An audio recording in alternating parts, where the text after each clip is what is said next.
Assalamualaikum warahmatullahi wabarakatuh. Sahabat Cantika Story yang dirahmati Allah, sebelum kita mulai, mari sejenak kita bersholawat kepada baginda Nabi Muhammad Shallallahu Alaihi Wasallam. Allahumma sholli ala Sayyidina Muhammad.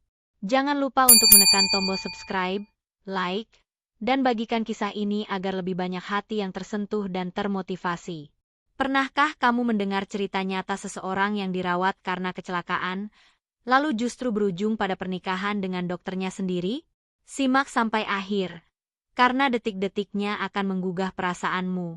Suara ambulans meraung di depan rumah sakit Mount Elizabeth, Singapura.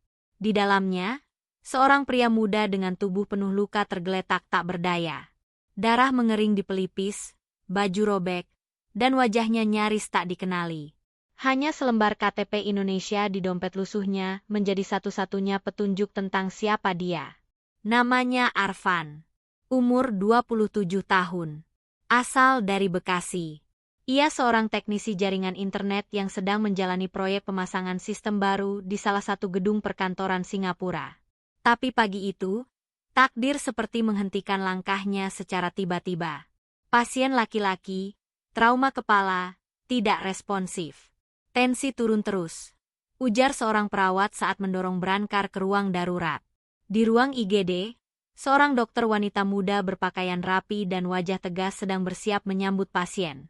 Dialah Dr. Eveline Tan, salah satu dokter bedah saraf termuda di rumah sakit itu. Usianya baru 29 tahun, namun keahlian dan ketenangannya membuat semua residen segan padanya. Saat ia menatap wajah Arfan untuk pertama kali, sesuatu bergetar dalam dirinya.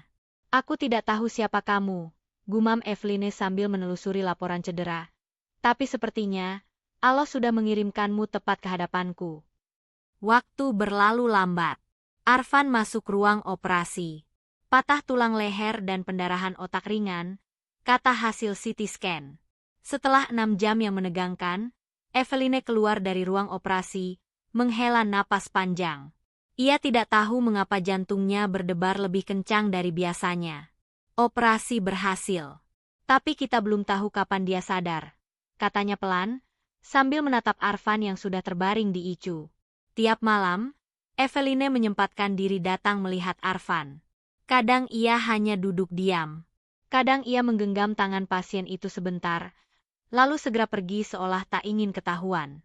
Di ruang sunyi yang dingin, Eveline seakan berbicara kepada seseorang yang tak mendengar, tapi mampu menjawab lewat detak monitor jantung yang stabil. Kenapa aku merasa, aku sudah mengenalmu dari lama? Wajah Arfan tetap tak bergeming. Tapi malam itu, untuk pertama kalinya, matanya bergerak sedikit. Jari-jarinya pun menggeliat pelan. Bunyi alat-alat medis masih mendominasi ruangan ICU. Terdengar monoton, tapi justru dari suara itulah hidup Arfan perlahan-lahan mulai kembali. Hari keempat setelah operasi, tubuhnya masih lemah. Namun pagi itu ada yang berbeda. Kelopak matanya bergerak lebih dari sebelumnya. Dr. Eveline berdiri di sisi ranjang, memeriksa hasil rekam jantung sambil sesekali melirik wajah Arfan yang mulai tampak lebih tenang. Ia tak menyangka, lelaki ini justru menjadi pasien yang paling sering muncul dalam pikirannya. Tiba-tiba, suara lirih membuatnya menghentikan aktivitas. Di mana aku? Seketika Eveline menoleh. Matanya membelalak. Kamu sadar? Katanya dengan nada hampir tak percaya. Ia segera mendekat, menatap mata Arfan yang terbuka setengah. Arfan mencoba mengenali wajah itu. Suara wanita lembut yang selama ini ia dengar samar-samar di antara mimpi-mimpinya ternyata nyata. Seorang dokter muda dengan mata tajam namun penuh kelembutan kini berdiri begitu dekat. Kamu di rumah sakit. Kamu mengalami kecelakaan di Singapura. Jelas Eveline pelan. Arfan memejamkan mata sebentar, seolah mencoba mengingat.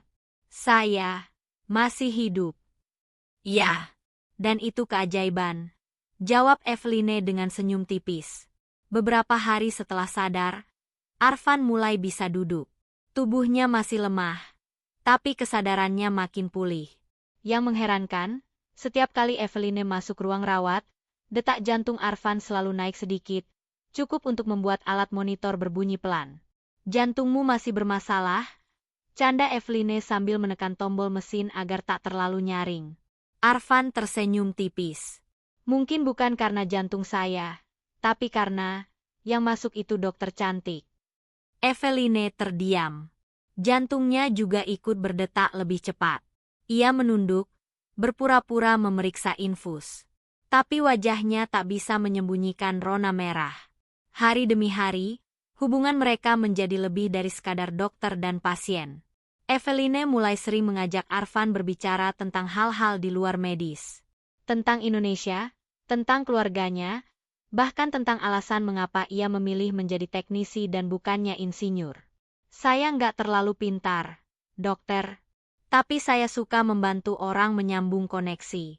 Entah itu kabel, sinyal, atau mungkin takdir. Eveline tertawa kecil. Lucu. Tapi jujur, itu kalimat yang menyentuh. Di balik profesionalismenya sebagai dokter, Eveline menyadari sesuatu yang tak bisa ia kendalikan. Hatinya mulai tumbuh perasaan. Ia sendiri bingung. Bagaimana mungkin ia bisa jatuh hati pada pasien yang bahkan datang tanpa nama, tanpa keluarga, dan hampir tanpa harapan hidup. Tapi Allah memang punya cara menanamkan rasa di tempat yang tak terduga. Dan Arfan pun mulai merasakan hal yang sama. Di sela rasa sakit yang masih sering datang, ia merasa ada satu hal yang menyembuhkannya lebih cepat dari semua obat. Senyum Eveline. Mentari siang menyusup lewat jendela kamar rawat Arfan. Udara Singapura yang lembab membuat ruangannya terasa hangat. Eveline berdiri di balik tirai, memperhatikan lelaki itu tengah duduk bersandar dengan Al-Quran kecil di tangannya. Arfan belum sepenuhnya pulih, tapi sorot matanya sudah tak seperti pasien. Ada keteguhan dan ketulusan yang diam-diam menyentuh hati Eveline. Kamu Muslim, ya? Tanya Eveline perlahan, mendekat dan duduk di sisi ranjang. Arfan mengangguk. Iya. Saya nggak tahu kenapa, tapi di antara rasa sakit itu, saya justru ingat Allah. Dan sekarang, saya malah bisa baca Quran tiap pagi, karena nggak bisa kemana-mana. Eveline tersenyum tipis, tapi matanya menyimpan tanda tanya. Nama lengkapmu siapa? Arfan? Tanyanya lembut. Arfan Nurul Haq, jawab Arfan pelan. Orang tua saya kasih nama itu karena katanya saya lahir pas waktu adzan subuh. Dulu saya pikir itu cuma nama biasa. Tapi sekarang, rasanya nama itu seperti panggilan agar saya kembali ke jalan yang benar. Eveline menunduk, menggigit bibir. Saya Eveline Tanjia N, ujarnya. Papa saya Tionghoa, mama saya keturunan India. Tapi saya dibesarkan di asrama Kristen sejak kecil. Kadang, saya juga bingung soal kepercayaan saya sendiri. Arfan menatap Eveline dalam-dalam. Ia tak menjawab, hanya tersenyum dan mengangguk pelan, seolah berkata, aku tidak akan menilai apapun darimu.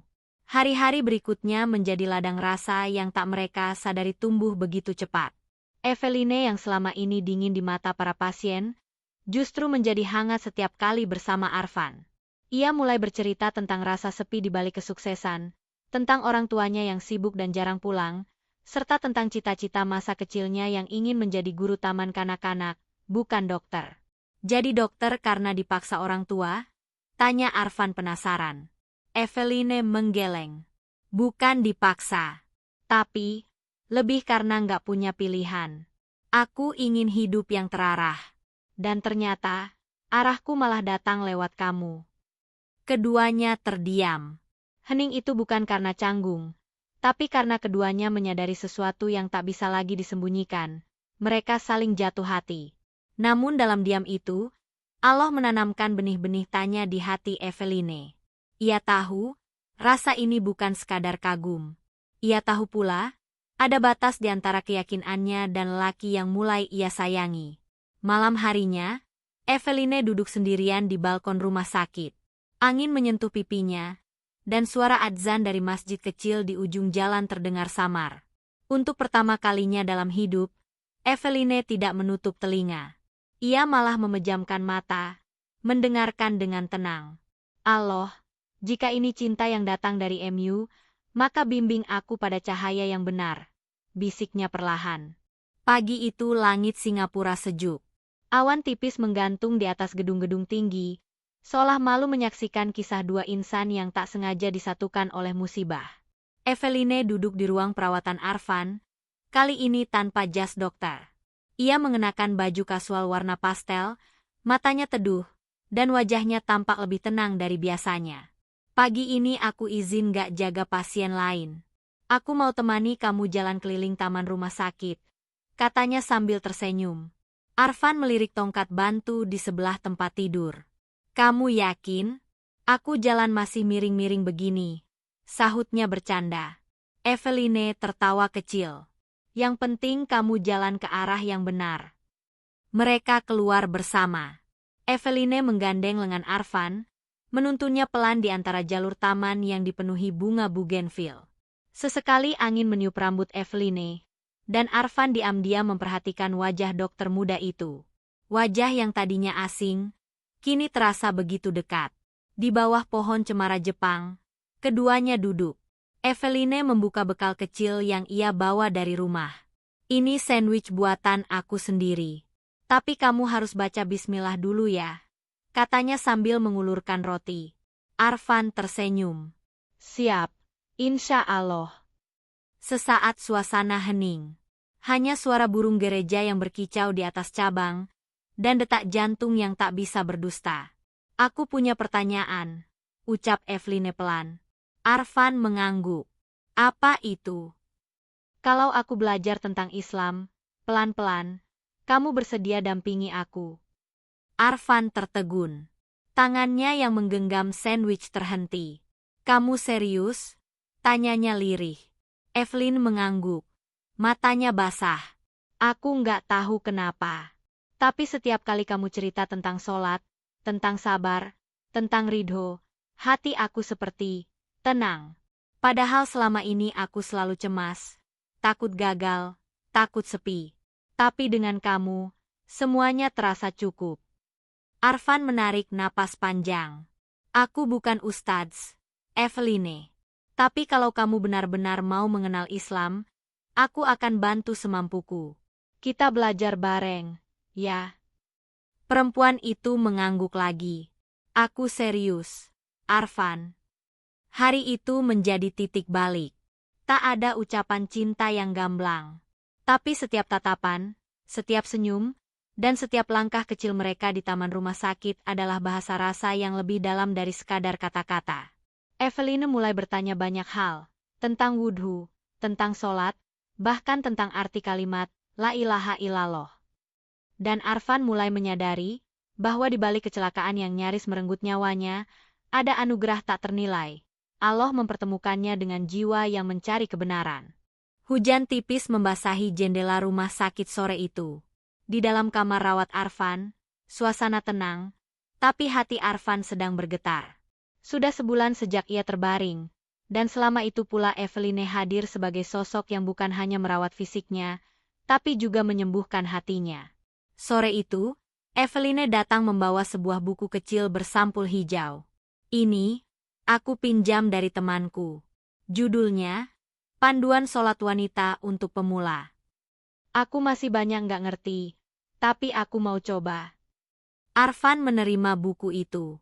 Ia membolak-balik halamannya pelan. Subhanallah, kamu nggak tahu betapa aku bersyukur. Dulu aku pikir hidupku hancur di jalanan itu. Tapi sekarang, aku malah merasa hidupku baru dimulai. Eveline duduk di sampingnya. Ia menatap Arfan tanpa kata. Diam-diam, benih cinta yang tumbuh kini telah bermekar. Tapi cinta ini bukan cinta yang biasa. Ada rindu pada cahaya, ada harap yang dalam, dan ada keyakinan yang belum pernah ia rasakan sebelumnya. Aku boleh tanya sesuatu yang serius? Arfan bertanya hati-hati. Tanya saja, jawab Eveline. Kalau aku nanti sudah pulih, bolehkah aku melamarmu, bukan cuma jadi istri, tapi jadi sahabat hidupku, belajar bareng menuju Allah. Wajah Eveline memerah. Arfan, bukan sekarang. Aku tahu kamu butuh waktu, tapi aku hanya ingin kamu tahu bahwa niatku bukan main-main. Aku ingin cintaku bukan cuma dari hati, tapi dari iman. Eveline menunduk. Ia menarik napas pelan. Aku gak pernah membayangkan akan bertemu orang seperti kamu. Dulu aku pikir cinta itu hanya soal cocok dan nyaman. Tapi sekarang aku tahu, cinta sejati adalah yang membawa kita pada Tuhan. Air mata Eveline jatuh tanpa ia sadari. Ia tersenyum sambil menyeka pipinya. Aku gak janji apapun sekarang. Tapi, kalau Allah benar-benar membuka hatiku sepenuhnya, aku akan datang sendiri. Bukan hanya sebagai doktermu, tapi sebagai pendamping hidupmu. Arfan tersenyum, menatap langit-langit kamar yang tampak lebih cerah sore itu. Dalam diamnya, ia berdoa panjang. Allah, kalau dia memang takdirku, mudahkanlah jalanku. Dan jika bukan, jangan cabut rasa ini tanpa menggantinya dengan keimanan yang lebih besar. Tak ada pelukan, tak ada janji manis. Hanya doa, hanya niat yang tulus, yang pelan-pelan membentuk jembatan antara dua hati dari dua dunia yang berbeda, tapi menuju satu cahaya yang sama. Waktu berlalu. Arfan sudah bisa berjalan sendiri, meski sesekali masih dibantu tongkat. Luka-luka fisiknya telah banyak sembuh, tapi luka dalam jiwanya justru berubah menjadi kekuatan baru. Ia lebih rajin membaca Al-Quran, lebih sering sholat malam, dan yang paling penting, namanya Eveline tak pernah absen dalam doanya. Suatu malam, setelah sholat tahajud di musola kecil lantai bawah rumah sakit, Arfan duduk termenung. Di tangannya ada tasbih kayu yang diberikan ibunya sebelum ia berangkat ke Singapura. Saat ia sedang berzikir, seseorang datang dan duduk di sampingnya. Aku cari kamu ke kamar. Gak nyangka kamu di sini. Suara Eveline lirih. Arfan menoleh. Ia hanya tersenyum. Malam-malam begini, cuma di sini aku merasa tenang. Eveline menarik napas dalam. Aku juga mulai merasa begitu. Sejak belajar wudhu, rasanya seperti ada air yang bukan cuma membersihkan tubuh, tapi juga hati. Mereka sama-sama diam. Dalam hening, hanya suara detik jam di dinding musola yang terdengar. Lalu Eveline berkata pelan, "Tadi siang, aku sudah resmi jadi mualaf." Arfan menatapnya cepat. Matanya membesar, tapi tak satu pun kata bisa keluar dari mulutnya. "Aku syahadat di kantor mualaf center," lanjut Eveline. "Namaku sekarang Eveline Nur Rahmah." Air mata Arfan jatuh. Ia langsung menunduk dan menutupi wajahnya dengan tangan. Bukan tangis sedih, tapi tangis yang hanya keluar saat menyaksikan keajaiban yang tak bisa dijelaskan logika. "Kenapa kamu gak bilang lebih awal?" tanyanya, suara serak. Eveline mengangkat bahu sambil tersenyum. "Aku ingin itu jadi hadiah kecil untuk kamu, karena kamu sudah menunjukkan cahaya itu ke arahku." Malam itu, mereka tidak bicara banyak. Tapi tak perlu kalimat panjang. Karena Eveline sudah menjawab semuanya. Bukan dengan janji, tapi dengan keimanan. Sebelum berpisah, Eveline berbisik pelan, "Aku sudah bilang ke papa dan mama, aku ingin menikah dengan seseorang yang mengenalkan aku pada Allah." "Kamu tahu siapa orang itu?" Arfan menahan napas. Ia tahu, tapi ia ingin mendengarnya langsung. Eveline menatapnya. "Namanya Arfan. Pemuda Indonesia yang nyaris mati, tapi justru menyelamatkan hidupku." Langit malam Singapura tak berbintang malam itu, tapi cahaya dari hati dua insan yang bersujud di musola kecil rumah sakit itu cukup untuk menerangi segalanya. Mentari Singapura pagi itu bersinar hangat, langit bersih tanpa awan. Di sebuah ruang kecil bernuansa putih di rumah sakit tempat Arfan dirawat dulu, suara pelan seorang penghulu terdengar. Di sekeliling, beberapa perawat, dokter, dan sahabat Eveline duduk menunduk haru. Arfan mengenakan batik sederhana, senyumnya menahan gemetar. Di seberangnya, Eveline tampil anggun dengan balutan hijab lembut warna gading. "Dengan mas kawin seperangkat alat sholat dan cincin emas 10 gram, saya nikahkan kamu dengan Eveline Nur Rahmah binti Andruli." Arfan menarik napas dalam. Dengan suara yang tegas dan mata berkaca, ia menjawab, "Saya terima nikahnya Eveline Nur Rahmah binti Andruli dengan mas kawin tersebut, dibayar tunai." Tangis pecah dalam senyum. Eveline menunduk, Air mata jatuh satu-satu. Tangannya menggenggam tangan ibunya yang duduk di samping, yang kini telah menerima semuanya dengan lapang. Hari itu bukan hanya hari pernikahan, tapi hari di mana luka menjadi penghubung takdir, dan ketulusan menjadi saksi bahwa keajaiban Allah tidak pernah datang terlambat. Usai akad, Arfan mendekati Eveline yang duduk menunduk. Ia berbisik pelan, "Aku pernah bilang aku nggak akan melamarmu dengan bunga atau perhiasan, tapi dengan doa. Dan hari ini, Allah izinkan doaku dikabulkan." Eveline tersenyum, menggigit bibir menahan haru. Dan aku tak pernah membayangkan bahwa cinta sejati ternyata bukan yang datang dengan janji manis, tapi yang hadir membawa aku kembali kepada Allah. Kamera-kamera memotret momen itu, tapi tak satu pun yang mampu menangkap keindahan sesungguhnya. Dua hati yang bersatu, bukan karena harta atau rupa, tapi karena cinta yang diikat oleh iman. Hari itu, Eveline resmi menjadi istri seorang pria Indonesia sederhana yang pernah hampir kehilangan nyawanya. Dan Arfan? Ia bukan lagi pasien rumah sakit. Ia kini adalah suami dari seorang dokter muda yang menjadi jalan hidayah bagi keduanya. Mereka tinggalkan ruang rumah sakit itu bukan sebagai dokter dan pasien, tapi sebagai pasangan suami istri yang tahu betul, semua ini bukan kebetulan, tapi bagian dari rencana indah Allah yang maha menyembuhkan, bukan hanya luka tubuh, tapi juga hati dan iman.